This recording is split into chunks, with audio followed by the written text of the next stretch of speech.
하나님이 이 모든 말씀으로 말씀하여 이르시되 나는 너를 애굽 땅 종 되었던 집에서 인도하여 낸 내 하나님 여호와니라.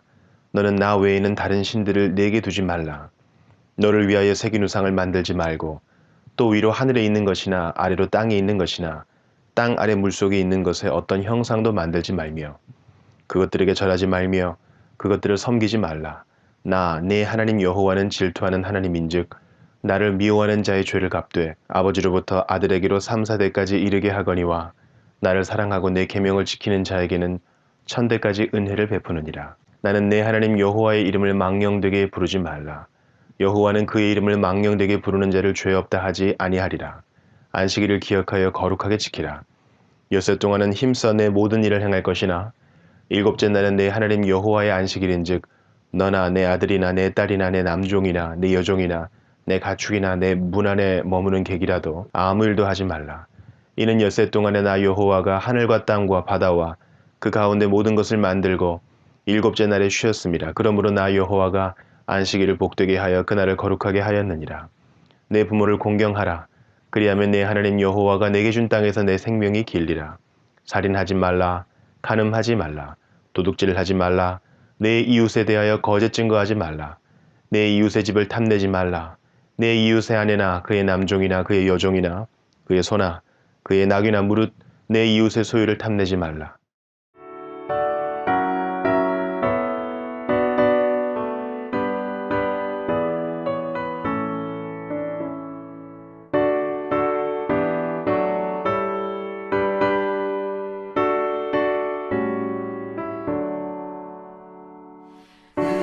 은혜로우신 하나님 우리 주 하나님 우주 만물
오늘은 지난 시간에 이어서 마태복음 3장을 살펴보겠습니다.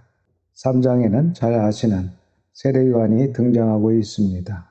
복음서에서 세례 요한을 소개하는 분량이 적기 때문에 우리가 세례 요한을 좀 소홀하게 다룰 수 있습니다. 하지만 이 세례 요한은 매우 중요한 인물이고 매우 훌륭한 인물입니다.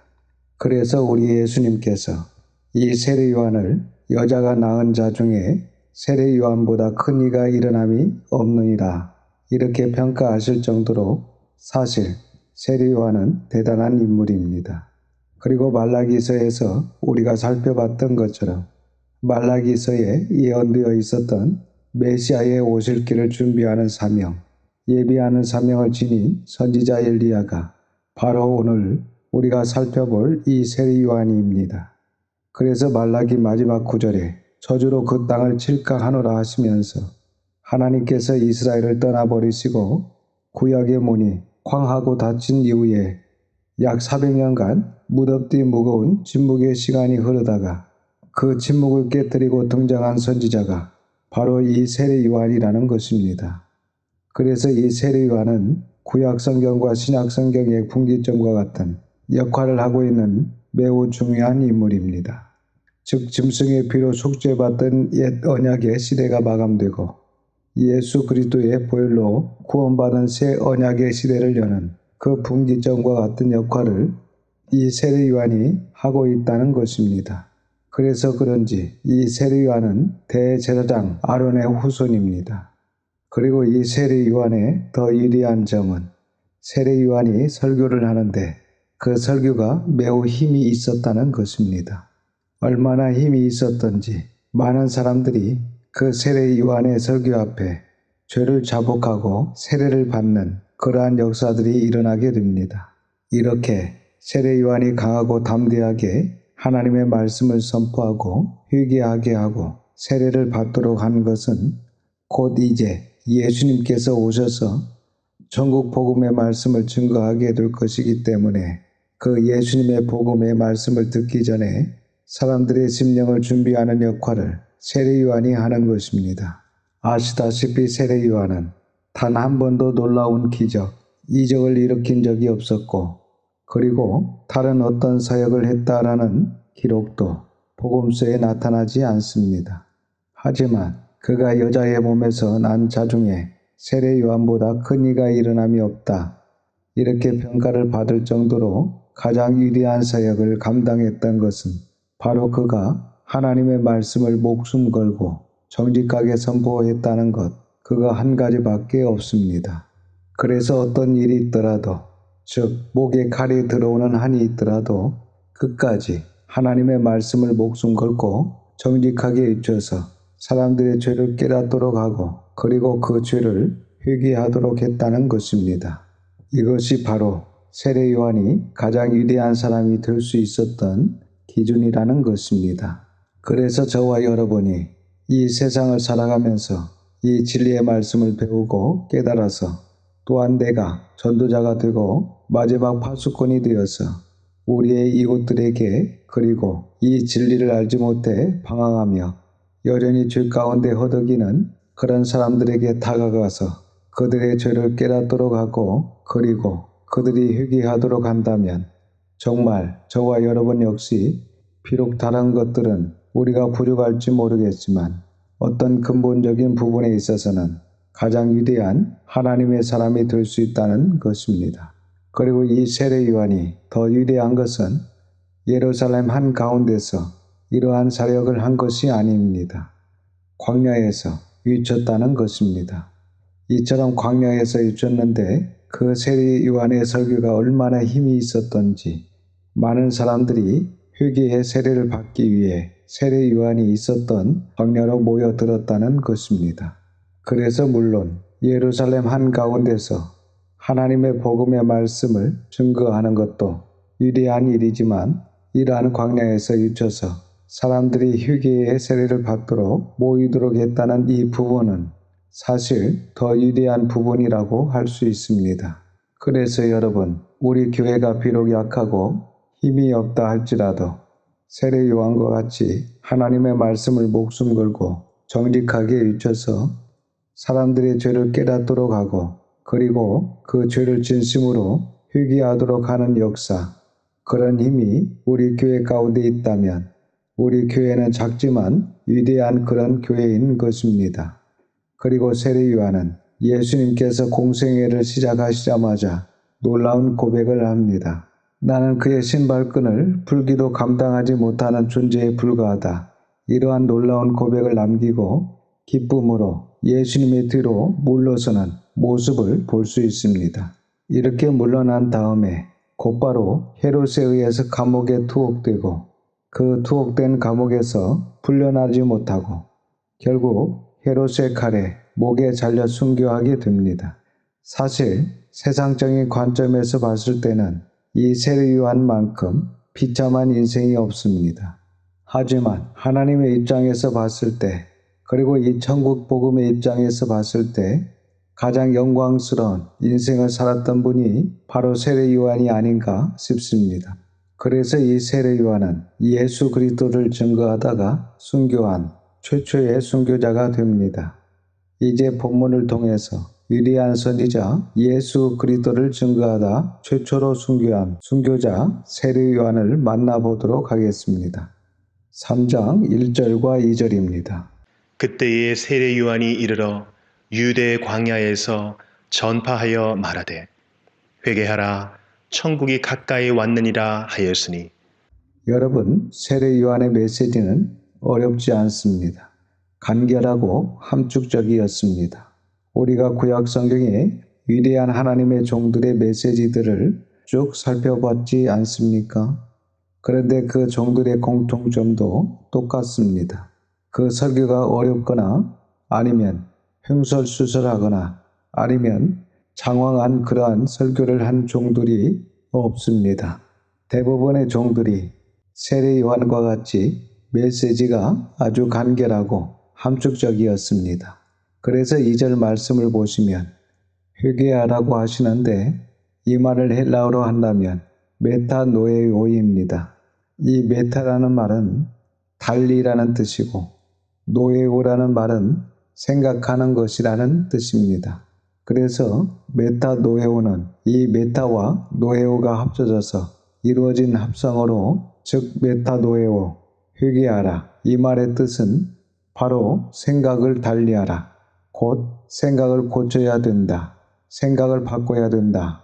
뜻을 바꿔야 된다. 지금까지 살았던 잘못된 생활을 바꿔야 된다. 이런 뜻입니다. 또한 이 말은 거룩한이라는 말과 같습니다. 거룩이라는 것은 세상과 세상 사람들과 죄의 길과 달라야 되고 하나님을 위해 구별되어야 한다는 것입니다. 그렇다면 여러분, 여전히 어떤 나의 뜻, 나의 소원, 나의 계획 이런 것들로 가득 차 있으면 안 됩니다. 우리가 예수님을 만나고 진리를 만나면 가장 먼저 해결해야 할 문제가 우리의 생각과 우리의 뜻 그리고 우리의 삶을 고쳐야 된다는 것입니다. 특히 당시 대부분의 유대인들은 하나님의 백성답게 하나님의 율례와 법도 계명을 지키면서 살지 않았습니다. 그렇게 살지 않으면서도 어떤 자신감이 있었냐면 나는 아브라함의 자손이기 때문에 선택받은 선민이야. 나는 아브라함의 자손이기 때문에 영원한 생명, 그 구원이 내게 보장되어 있어. 이런 비성경적인 어떤 생각이 그들을 지배하고 있었던 것입니다.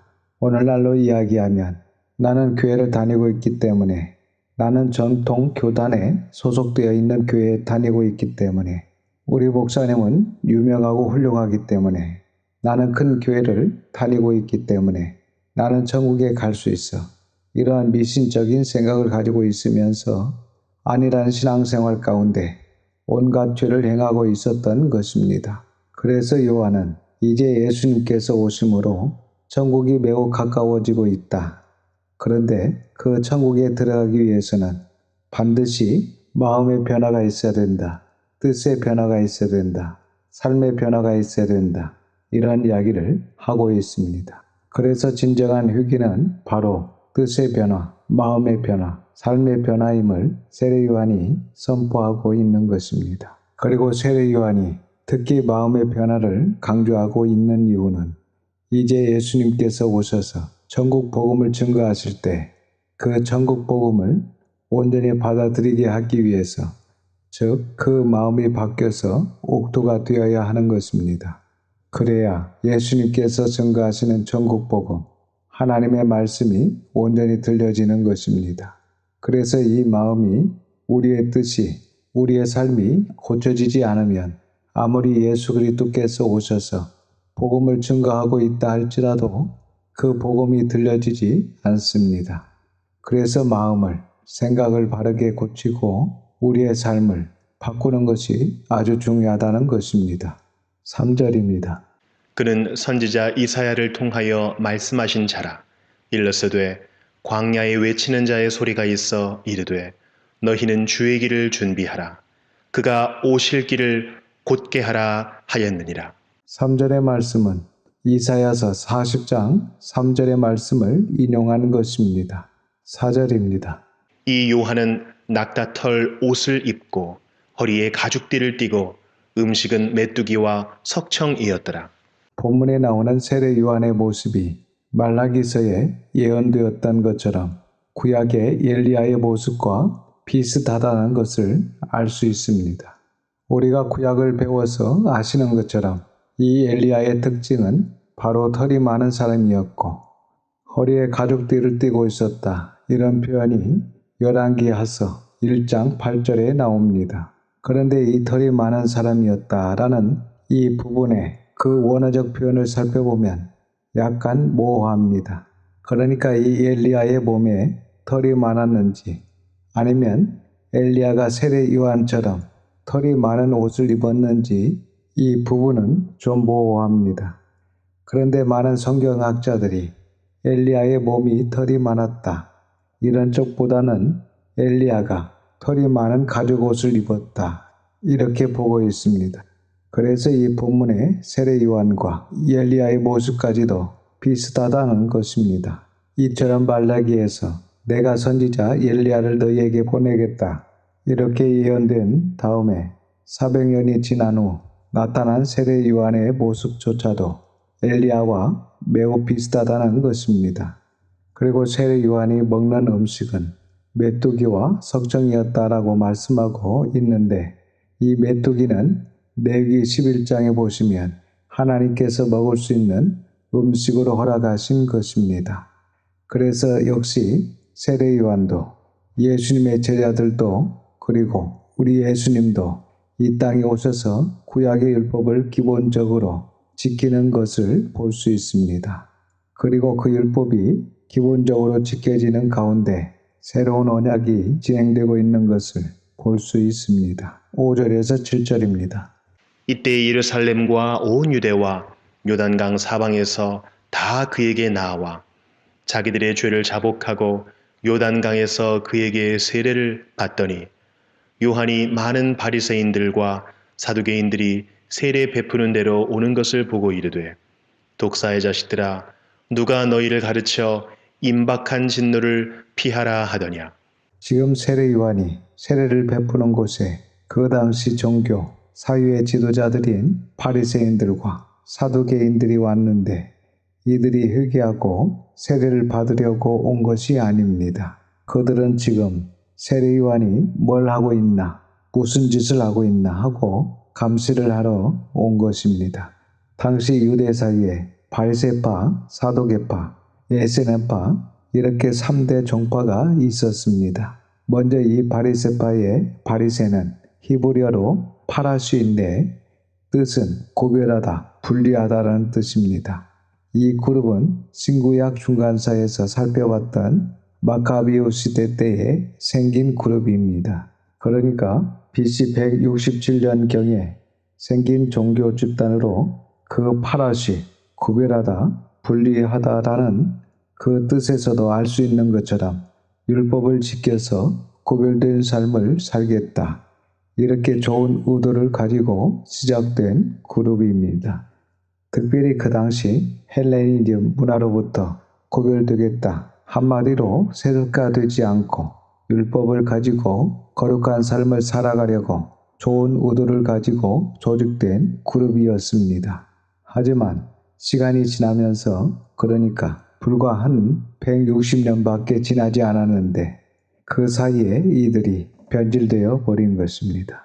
그래서 그들의 구별됨이 사실은 위면보다 내면이 더 중요한데 그들은 변질되어서 내면보다는 위면에 더 치중을 하면서 예수님 당시 외식주의자의 대명사가 됩니다. 즉 외식주의자, 그러면 바리새파를 말하는 것입니다. 그리하여 결국은 율법주의자로 전락되고 말았던 것입니다. 하지만 이들에게 본받을 점이 한 가지 있습니다. 그것은 예수님께서도 인정하신 부분인데 바로 율법을 준수하는 부분에 있어서는 본받아야 될 부분이 있는 그러한 그룹이 되겠습니다. 그리고 두 번째로 사도계파입니다. 이 사도계파는 우리가 잘 알고 있는 것처럼 다윗과 특별히 솔로몬 시대의 대제사장으로 사독이라는 사람이 있었습니다.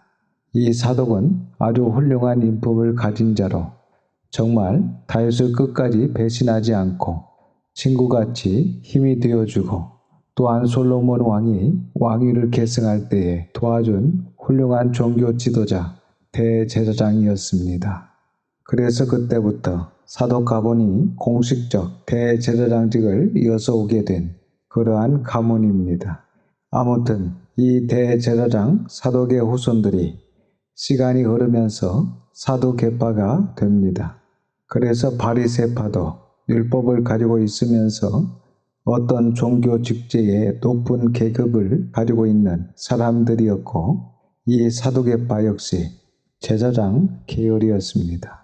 그런데 종교 직제에서 가장 높은 계급을 가지고 있었던 이 사도계파의 사람들도 시간이 흐르면서 변질됩니다. 그들은 오경을 인정하는데 다른 선지서나 다른 전승들을 일체 인정하지 않습니다. 그리고 심지어 천국과 지옥도 이들은 부인하고 부활도 믿지 않습니다. 이렇게 천국도 지옥도 부활도 믿지 않으니까 이들은 현세주의자들입니다.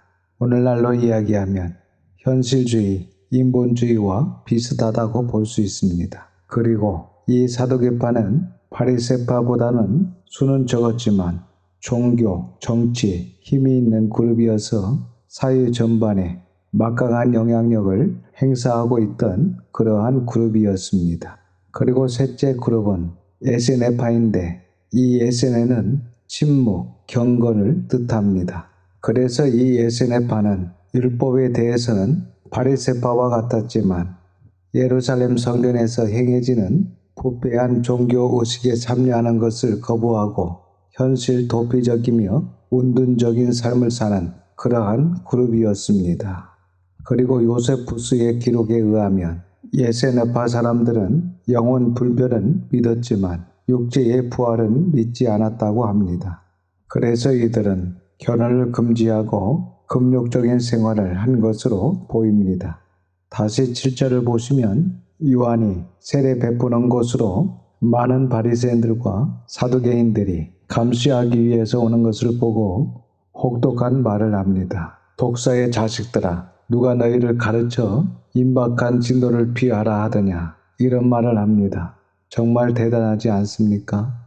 독사의 자식들아 라고 번역된 이 헬라어 게넴마타 에키트론, 이 말은 마태복음 23장 33절에 예수님께서도 유식하는 서기관과 바리새인들에게 뱀들아, 독사의 새끼들아, 너희가 어떻게 지옥의 판결을 피하겠느냐 라고 똑같은 말씀을 하셨는데 여기는 독사의 새끼들아 이렇게 번역을 하고 있습니다. 사실 헬라어 겟네마는 자손, 자식, 새끼라는 뜻입니다. 이렇게 같은 단어를 번역하는 데 있어서 세례 요한의 말과 예수님의 말씀이 좀 다릅니다.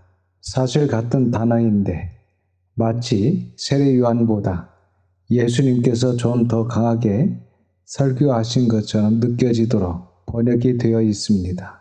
아무튼 놀라운 것은 세례 요한과 예수님께서 당시 잘못된 지도자들을 향해 무골호인처럼 좋은 게 좋다라고 이렇게 접근하신 것이 아니라 아주 담대하고 단호하게 말씀을 선포하셨다는 것입니다.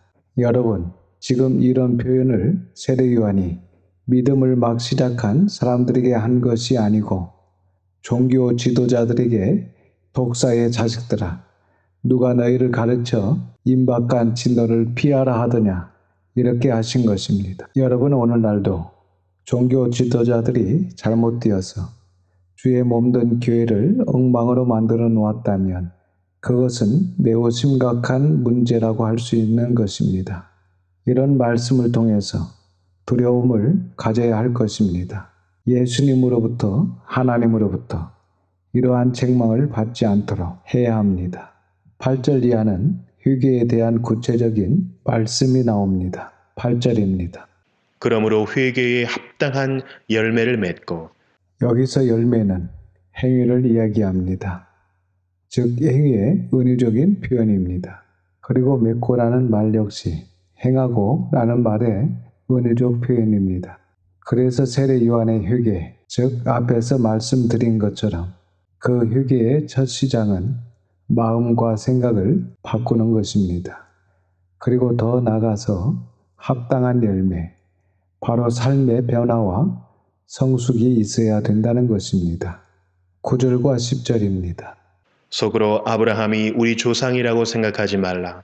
내가 너희에게 이르노니 하나님이 능히 이 돌들로도 아브라함의 자손이 되게 하시리라.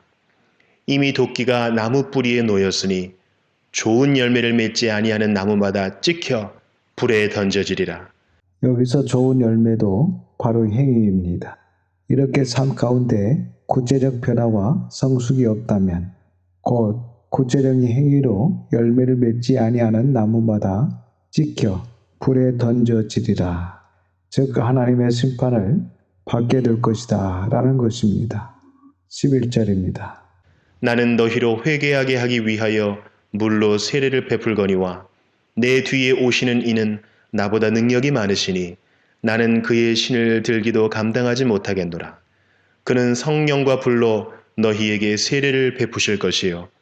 이렇게 세례 요한은 자기를 따르는 자들에게 자신은 회개하게 하기 위해서 물로 세례를 베풀었지만 메시아이신 예수님께서 오셔서 성령님과 불로 세례를 베푸실 것을 말씀하고 있습니다. 그런데 오늘날 이 본문의 이 구절 성령 세례와 불 세례가 너무나 많이 오해되고 있습니다. 이 구절을 오해해서 부흥회 때마다 부흥 강사들이 성령의 불을 받아라 이렇게 하면서 부흥회를 인도하는 것을 사실 많이 보셨을 것입니다. 그런데 11절을 다시 한번 보시면 그는 성령과 불로 너에게 세례를 베푸실 것이요 라고 하면서 문장이 끝나는 것이 아니라 계속해서 이어지고 있습니다. 그래서 끝까지 읽어봐야 하는 것입니다. 이 성령 세례가 뭔지 설명이 이어서 나오기 때문입니다. 12절입니다. 손에 키를 들고 자기의 타작마당을 정하게 하사 알곡은 모아 곡간에 들이고 쭉정이는 꺼지지 않는 불에 태우시리라.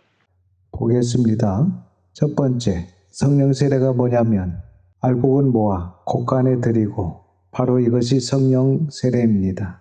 여러분, 시골에서 자라신 분들은 보셨을 텐데 키를 가지고 바람이 불 때 곡식을 흩으면 알곡은 키 중앙으로 모이고 쭉정이는 바람을 타고 다 날아가 버리지 않습니까?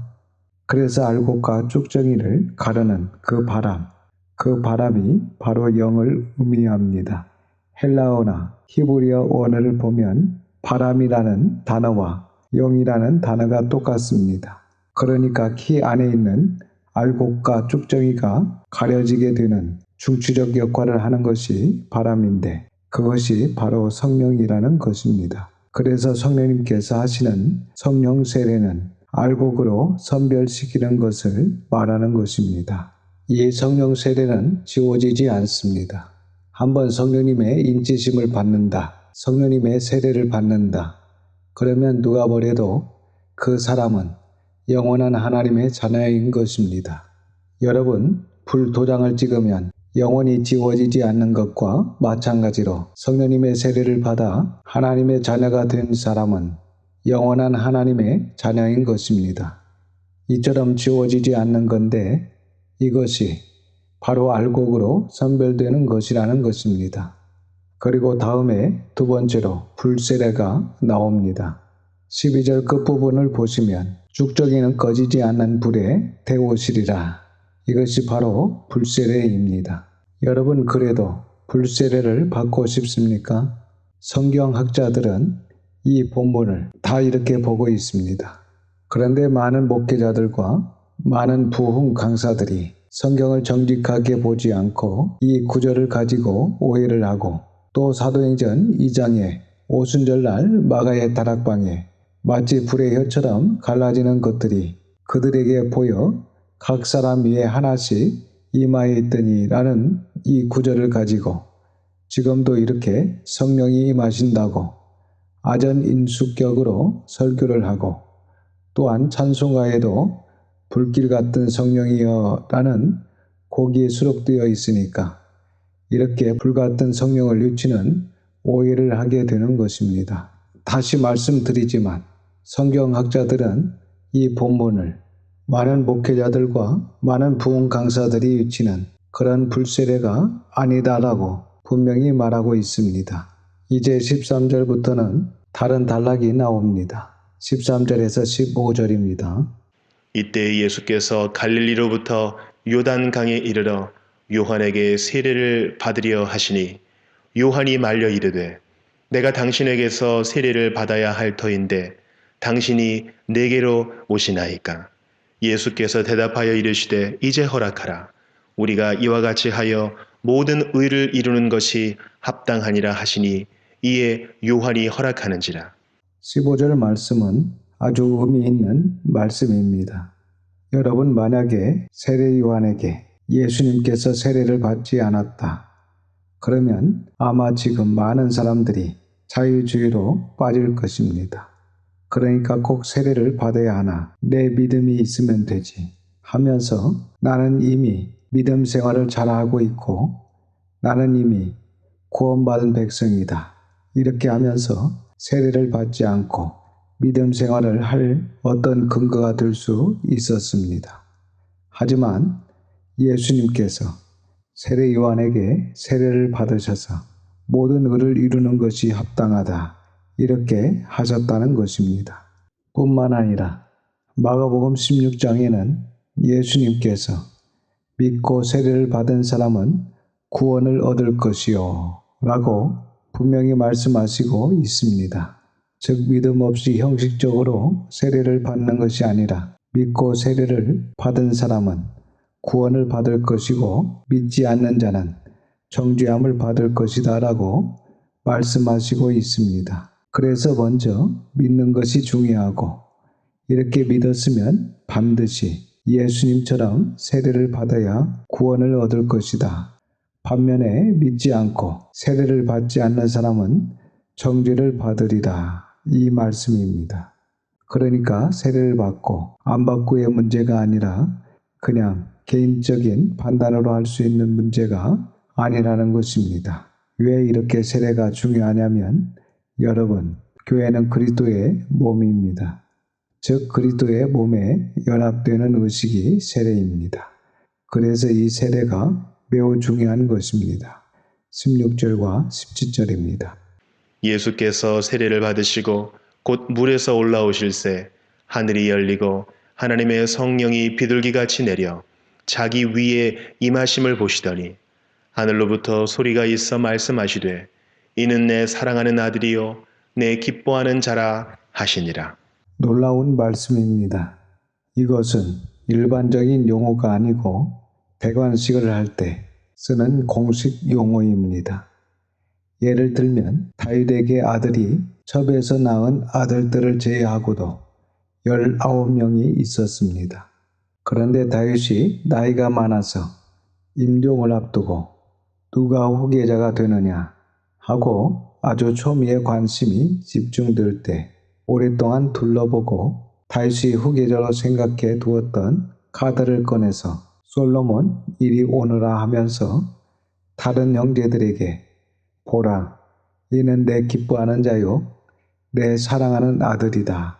너희는 저의 손에 입 맞추라. 이렇게 하면 형이든 동생이든 간에 모든 왕자들이 와서 무릎을 꿇고 솔로몬의 손에 입을 맞춰야 됩니다.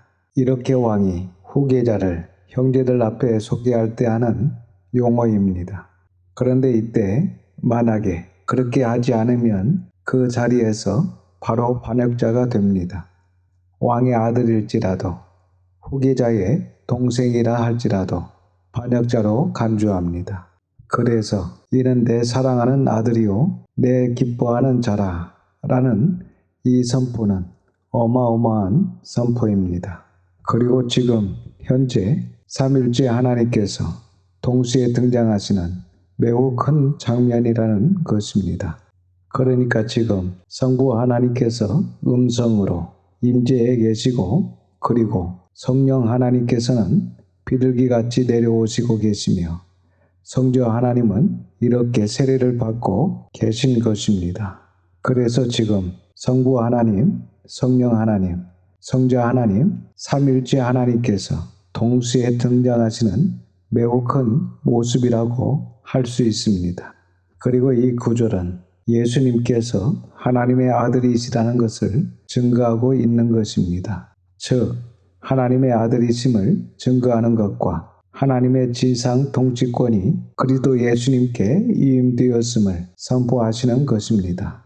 여러분 인류 역사 가운데 하나님께서 그 누구에게도 이는 내 사랑하는 아들이요 내 기뻐하는 자다 이런 표현을 하신 적이 없습니다. 석가도 마호메도 그 어떠한 주교들도 이러한 이야기를 들은 적이 없습니다. 유일하게 이런 표현을 예수님께만 하셨습니다. 그래서 예수님이야말로 기름 부음을 받은 자, 그리스도, 우리의 유일한 메시아가 되시는 것입니다. 그렇기 때문에 다른 누구에게도 우리가 가서 입맞춰서는 안 됩니다. 온 세상은 오직 예수님 앞에 무릎을 꿇고 예수님의 손에 입맞추는 사람이 되어야 됩니다. 만약에 그렇게 하지 않으면 반역자가 됩니다. 이렇게 해서 세례 요한이 예수님께서 오시는 길을 준비하고 또한 그분이 기름 부음 받은 자 메시아이심을 소개하면서 예수님을 제일 먼저 믿었습니다. 그래서 세례 요한은 율법으로 하면 예언자라는 그런 율법과 선지자의 마침이 되면서 새롭게 예수님을 믿는 믿음의 선구자가 되는 것입니다. 오늘은 여기까지 살펴보고 다음 시간에 예수님께서 세례를 받으신 후 공생애를 시작하시기 전에 있었던 마귀의 시험과 그 시험을 말씀으로 물리치신 내용을 살펴보도록 하겠습니다. 기도하겠습니다. 아버지 하나님, 오늘도 귀한 말씀을 깨닫도록 은혜를 주셔서 감사를 드립니다. 특별히 회개하라 천국이 가까이 왔느니라 이 말씀이 당시 서기관과 바리새인, 사두개인들에게 하신 말씀이 아니라 오늘 내게 하신 말씀으로 받게 하셔서 이 시간 진정으로 우리의 마음과 생각과 삶을 바르게 고쳐서 전국 백성으로 살아가는데 조금도 부끄럽지 않도록 인도하여 주시옵소서. 여전히 어떤 나의 뜻, 나의 소원, 나의 계획에 사로잡혀 있지 않게 하시고 속히 하나님의 뜻, 하나님의 소원, 하나님의 계획을 온전히 깨닫고 순종하며 주어진 사명을 잘 감당할 수 있도록 성령님의 충만함과 진리로 인도하여 주시옵소서. 혹이라도 나는 교회를 다니고 있기 때문에 나는 정통 교단에 소속되어 있는 교회에 다니고 있기 때문에 천국에 갈 수 있어. 이러한 미신적인 생각을 가지고 안일한 신앙생활을 하는 어리석은 죄에 빠지지 않도록 늘 깨어서 회개에 합당한 열매, 삶의 변화와 성숙한 신앙으로 살아갈 수 있도록 도와주시옵소서. 그리하여 성경적인 믿음으로 온전한 구원에 이르는 저희들과 저희들의 자녀들이 다 될 수 있도록 인도하여 주시옵소서. 모든 것을 의탁하옵고 감사드리며 우리의 유일한 메시아이신 예수님의 이름으로 기도드립니다. 아멘. 지금은 우리 구주 예수 그리스도의 은혜와 아버지 하나님의 크크신 사랑하심과 성령님의 감화감동 역사 충만 위로하심이 하나님의 말씀을 잘 배우고 깨달아서 전도자가 되어 우리의 이웃과 이 진리를 알지 못해 방황하며 여전히 죄 가운데 허덕이는 사람들에게 그들의 죄를 깨닫도록 하고 우리의 구주 예수님을 전해 참 생명으로 살게 하기를 원하는 우리 모든 성도들과 자녀와 가정 위에 함께 하시기를 우리 구주 예수님의 이름으로 축원하옵나이다. 아멘.